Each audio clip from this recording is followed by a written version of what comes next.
अस्सलामु अलैकुम मेरे प्यारे अजीज़ दोस्तों। सद्दात और उसकी जन्नत का वाक़या। दोस्तों, आज हम सद्दात के बारे में जानेंगे कि सद्दात कौन था और आज क्यों वो पूरी दुनिया के लिए सबब बन गया है। दोस्तों, ये सद्दात और उसकी जन्नत का वाक़या है। कौम आद में दो बादशाह गुजरे हैं, जिसमें एक का नाम था सदीद और दूसरे का नाम सद्दात था। आज हम आपको कौम आद के बारे में बताएंगे।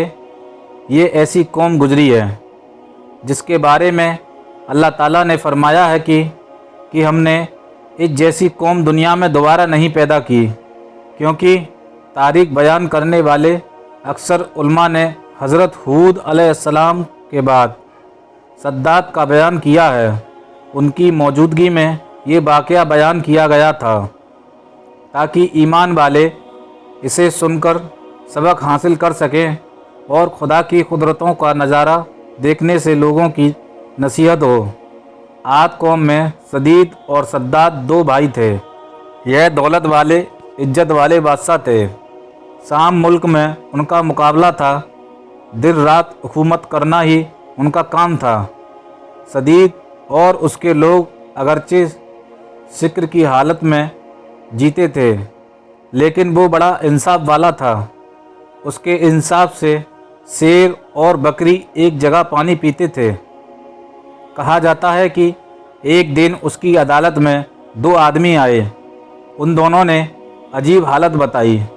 एक बोला कि मैंने इससे ज़मीन का एक टुकड़ा लिया है और उस ज़मीन पर अब मेरा कब्जा है। मैंने उस ज़मीन में ख़जाना पाया है। मैं इसको देना चाहता हूँ, इसलिए कि यह ख़जाना इसी का है। दूसरा बोला, मैंने ज़मीन बेची है, इसलिए उसमें जो कुछ है सब उसी का है, इसलिए यह ख़जाना भी उसी का है। अब उसे लेना चाहिए, लेकिन यह बहाना क्यों करता है, समझ में नहीं आता। सदीद ने पूछा कि तुम दोनों की कोई औलाद भी है? उन्होंने कहा, हाँ है। एक के पास बेटी है और एक के पास बेटा। सदीद ने हुक्म किया कि इन दोनों का निकाह आपस में करके ये माल इन दोनों को दे दिया जाए। इस तरह सदीद ने एक ऐसा फ़ैसला किया जो सबके लिए काबिल कबूल था, और उसके इंसाफ का जो नाम हुआ वो अलग। हज़रत हूद अलैहिस्सलाम ने सदीद को भी ईमान की दावत दी थी, लेकिन उसने सब कुछ होने के बाद भी इस पर ध्यान ना दिया और शिक्र की हालत में ही मर गया। इसके बाद सद्दात गद्दी पर बैठा। हज़रत हूद अलैहिस्सलाम ने उसको भी ईमान लाने के लिए कहा। वह बोला, अगर मैंने तुम्हारा दीन अपना लिया तो मुझे क्या फ़ायदा होगा। हज़रत हूद अलैहिस्सलाम ने फरमाया कि अल्लाह ताला तुम्हें उसके बदले में हमेशा हमेशा के लिए जन्नत देगा और तुम पर अपनी रहमत और मेहरबानी करेगा। सद्दात बोला कि मैं भी जन्नत बनाऊंगा और दिन रात वहाँ ऐश से रहूँगा। फिर सद्दात ने जन्नत बनाने का मजबूत इरादा कर लिया।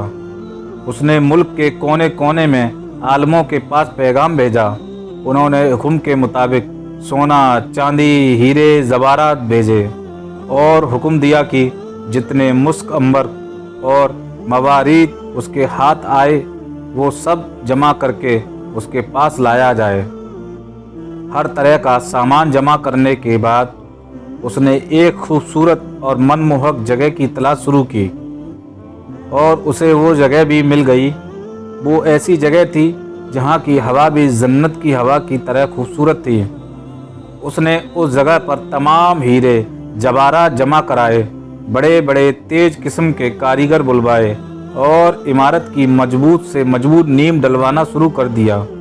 उसकी दीवारों की लंबाई लोगों की सोच से ज़्यादा ऊंची थी और चौड़ाई उसके कारीगरों के हिसाब से उस वक्त की सबसे चौड़ी थी। दीवारें आसमान को छूती थीं और उसकी चमक दमक चांद सूरज से भी ज़्यादा थी। जब ये दुनिया कायम हुई, ऐसी इमारत कहीं नहीं बनी थी। दीवारें उसकी सोने चांदी ईंटों से बनाई गई थी। छत उसकी सोने के पत्तों से सजाई गई थी। उसके सुतून खूबसूरत बिल्लौर से मजबूत किए गए थे। हर चीज़ बेहतरीन तरीके से सजाई गई। वहाँ की नहरों में रेत की बजाय अनमोल मोती बिछाए गए और उसके पेड़ों को सुर्ख सोने के फलों से लाद कर मुस्क और अंबर की खुशबू से भर दिया गया। जिस वक्त इन पेड़ों से होती हुई सूखी हवा चलती थी तो उस तरह के रहने वालों के दिमाग को खुशबुओं से भर देती थी। सद्दात ने ज़मीन पर मिट्टी की बजाय मुस्क व अंबर बिछवाया। उसके महलों के चारों तरफ लाल सोने से तरतीब देखकर सजाया गया। सिर्फ इतना ही नहीं कि दिखावे के लिए उसको बनवाया था, बल्कि उसमें रहने के लिए अपने मनपसंद मासूकों और परियों को भी इकट्ठा कर लिया। यह बाग और महल 12 वर्ष की मुद्दत में मुकम्मल हुआ। इसमें पूरी दुनिया के जवाहरात लग गए। जब यह बनकर पूरा हो गया तो सद्दात की खबर दी गई कि उसकी जन्नत तैयार है। सद्दात की खुशी का ठिकाना न था। एक बड़ी फौज लेकर उस महल और जन्नत को देखने के लिए चला। वो अपनी जन्नत को देखने के लिए जा ही रहा था कि उसने रास्ते में एक हिरन को देखा। उसके पाँव चांदी के हैं, सींग सोने के हैं और आंखें याकूत की हैं। सद्दात उस हिरन को देखकर हैरान रह गया। जी ललचा उठा। उसने सोचा इसे किसी भी तरह हासिल करूंगा। उसने बिना कुछ सोचे समझे उस हिरन के पीछे घोड़ा दौड़ा दिया। हिरन भागा और सद्दात ने अपना घोड़ा उसके पीछे दौड़ाया। यह दौड़ बहुत दूर चली, यहाँ तक कि सद्दात की फौज बहुत पीछे रह गई। फिर उसे एक डरावने किस्म का घुड़सवार मिला। उसने सद्दात से कहा कि क्या इस इमारत को जिसे तू जन्नत कहता है, इसे बनाने से तुझे सुकून मिल जाएगा? सद्दात उस घुड़सवार की ये अल्फाज सुनकर कांप गया। पूछा, तुम कौन हो? वो घुड़सवार बोला, मैं मौत का फरिश्ता हूँ। सद्दात ने बड़ी नरमी और बेचैनी से कहा कि मुझे अपनी जन्नत को 1 मिनट देखने की मोहलत दे दो, फिर तुम मेरी जान निकाल लेना। मौत के फरिश्ते ने बोला, यह हुक्म दुनिया को पैदा करने वाले का है। उसके हुक्म के बाद मुझे इख्तियार नहीं कि मैं तुम्हें 1 मिनट भी मोहलत दे सकूं। फिर उसी वक्त मौत के फरिश्ते ने उसकी रूह कब्ज कर ली और उसका जिस्म रूह से खाली हो गया। सद्दात के मरने के बाद वह आलीशान इमारत और खूबसूरत बाग लोगों की नज़रों से गायब हो गए। तारीख़ की किताबों में लिखा है कि अल्लाह ने हज़रत इज़राइल अलैहिस्सलाम से पूछा कि ए इज़राइल, तुम मुद्दतों से रूहों को निकालने में लगे हो और शुरू ही से तुम्हारा ये काम है। क्या कभी तुम्हें किसी पर रहम और तरस आया है? जान निकालते वक्त कुछ दया भी आई है? हज़रत इज़राइल अलैहिस्सलाम ने बोला, ए खुदा, मैं तो सब पर ही दया करता हूँ। अल्लाह ताला ने फरमाया, किस पर ज़्यादा तरस तुम्हें आया है? तब हज़रत इज़राइल अलैहिस्सलाम ने यह किस्सा सुनाया कि एक दिन एक नाव को आपने हुक्म के मुताबिक मैंने तोड़ दिया और उसके तख्ते अलग अलग कर दिए। हवा का झोंका आया, नाव डूब गई और नाव वाले बिजली की तरह कुछ ही देर में ख़त्म हो गए। मगर एक औरत, उसके पेट में बच्चा था, उसको हुक्म के मुताबिक नाव के तख्तों को सहारा बनाकर बचा लिया। वह तख्त फरिश्तों ने एक जंजीर के सहारे पहुंचा दिया।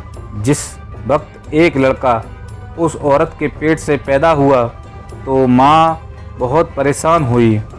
आपका हुक्म हुआ कि माँ की जान भी निकाल लो और अकेले उस लड़के को उसके पहलू में पड़े रहने दो। उस वक्त मैं रो दिया और मन में ख्याल आया कि इस बच्चे का क्या हाल होगा, तड़प कर मरेगा या जंगली दरिंदों के मुंह का लुकमा बनेगा। ए खुदा, तू खूब जानता है कि मुझे उस बच्चे पर बहुत रोना आया और उसकी तन्हाई और बेकसी को सोच सोच कर दिल भर आता है। और दूसरा, सद्दात पर मुझे बड़ी दया आई कि उसने कई वर्ष में इमारत बनवाई थी, फिर भी उसे एक नज़र देखने को महरूम रहा और दिल में हसरत और अफसोस लिए ही इस दुनिया से विदा हो गया। अल्लाह ताला ने फरमाया, ए इज़राइल, ये सद्दात वही लड़का है जिस पर तुमने पहले भी तरस खाया था और मैंने उसकी माँ के मरने के बाद सूरज और हवा को यूँ हुक्म फरमाया था कि तुम अपनी गर्मी और सर्दी से इसे मत सताओ, और हवा को हुक्म दिया कि फूलों के पत्ते उड़ाकर इसके लिए फर्श बनाओ।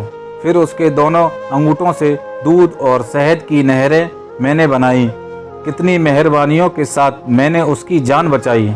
उसे दौलत दी, बादशाह बनाया, दुनिया की सारी नेमतें उसे दीं। फिर भी इन नेमतों का शुक्र अदा करने की बजाय खुदा होने का दावा कर दिया। उसका तो यह अंजाम होना ही था। अल्लाह हम सबको अपने गजब से बचाए। दोस्तों, ये थी सद्दात और उसकी जन्नत का वाक़या, जिसे उसने अपने घमंड में बनवा तो लिया, लेकिन अल्लाह की कुदरत को कुछ और ही मंजूर था। अल्लाह ने उसे रहती दुनिया के लिए सबक बना दिया कि दौलत शोहरत पर घमंड करके कुछ हासिल नहीं होने वाला।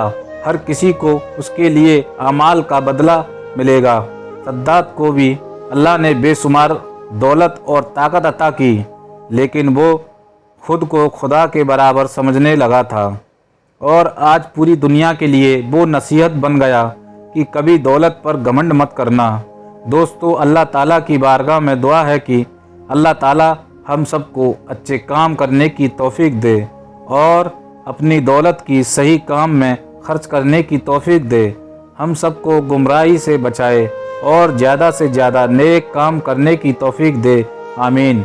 सद्दात और उसकी जन्नत का वाक़या जानकारी अच्छी लगी हो तो कमेंट बॉक्स में ज़रूर बताएं।